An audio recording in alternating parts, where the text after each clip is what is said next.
আপনার যা সম্পত্তি চিন্তা করলেন চুরি করলে তো এমনিতেই চুরি করে খাওয়া যায়, যখন সে দেখবে চুরি করলে হাত কেটে দেয়া হয় তখন চিন্তা করবে না চুরি আর করা যাবে না, একটা অটো নিয়ে চালাতে থাকি, চাকরি নিয়ে শ্রম বিনিয়োগ করে খেতে থাকি, সে এমনিতেই ভালো হয়ে যাবে। বেশি না, মাত্র 5টা করেন, ঘোষণা দেন যে 5টা করব, কিন্তু এই সাহস কারো নাই। কারণ ঘোষণা দিবে কারা? তারা নিজেরাই তো এটার সাথে জড়িত, ঠিক কিনা বলেন? তারা নিজেরাই চিন্তা করে যে এমন আইন যদি হয়েই যায় বোতল খাবো কেমনে, আইন যদি হয়েই যায় চুরি করব কেমনে, আইন যদি হয়েই যায় তাহলে আমরা সুন্দরী মেয়েদেরকে নিয়ে আমরা কিভাবে আমরা বিভিন্ন অপকর্মগুলো করব। এই জন্য এগুলো তারা বলতেই চায় না, একবারও বলে না। মাঝে মধ্যে বলে মদিনা সনদ দিয়ে দেশ চলবে, মক্কা শরীফের মতো দেশ চলবে, ফিলিস্তিন বানিয়ে দিবে, আফগানিস্তান বানিয়ে দেবে, কিন্তু দিন শেষে এসে কিছুই পাওয়া যায় না। আমরা আশা করব এই কোরআনের আইনগুলো আপনি শুনবেন, দেখবেন যে এমনিতেই আপনি ভালো হতে বাধ্য, ভালো হতে বাধ্য। কোরআনের রঙে কেউ যদি নিজেকে রঙিন করতে চায়, কোরআনের আয়নার সামনে যদি কেউ দাঁড়াতে চায়, আল্লাহ তাআলা তাকে হেদায়েত দিয়ে, নূর দিয়ে, মুনাওয়ার করে তাকে আল্লাহর রাস্তা সহজ করে দেন, দেখিয়ে দেন। সম্মানিত সুধী, 4র্থ নম্বর আইন যেটা আমরা চাই সেটা হলো নারী নির্যাতন এবং অবিচার দূর হওয়া। আল্লাহ সুবহানাহু ওয়া তাআলা সূরাতুল বাকারা 228 নম্বর আয়াতে যে কথা বলেছেন, ওয়ালাহুন্না মিসলুল্লাযী আলাইহিন্না বিল মারুফ। আমরা স্ত্রীর সাথে সুন্দর আচরণ করি না। বিয়ে হওয়ার পরে একজন স্বামী মনে করেন যে আমি তাকে নিয়ে এসেছি, আমি প্রত্যেক দিন কামাই করে ইনকাম করে তাকে খাওয়াবো, এত ঠেকা কিসের আমি?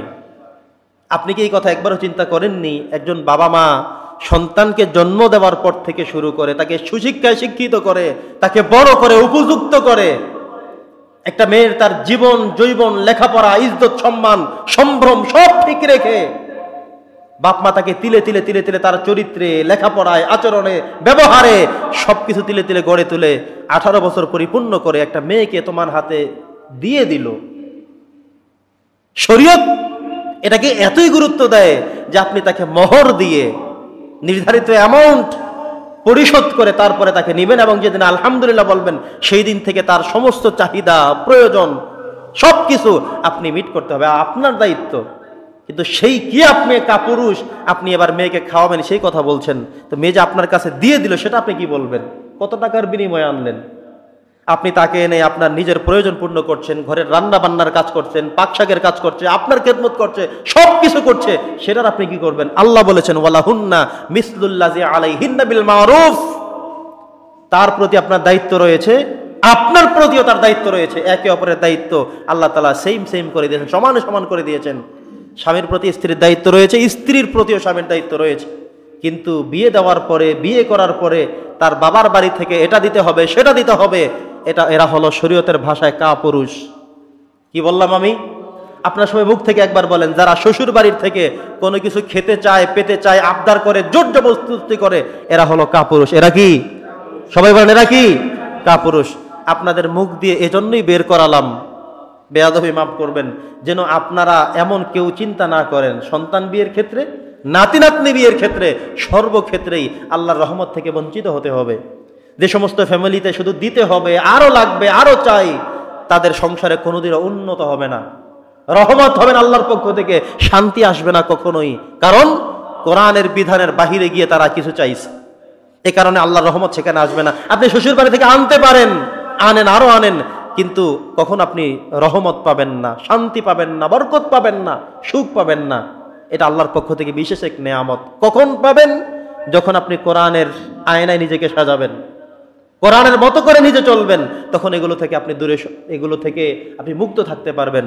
প্রিয় সুধী, নারী নির্যাতন আমাদের ম্যাক্সিমাম সমাজের বিভিন্ন জায়গায় রন্ধ্রে রন্ধ্রে এগুলো ঢুকে গেছে।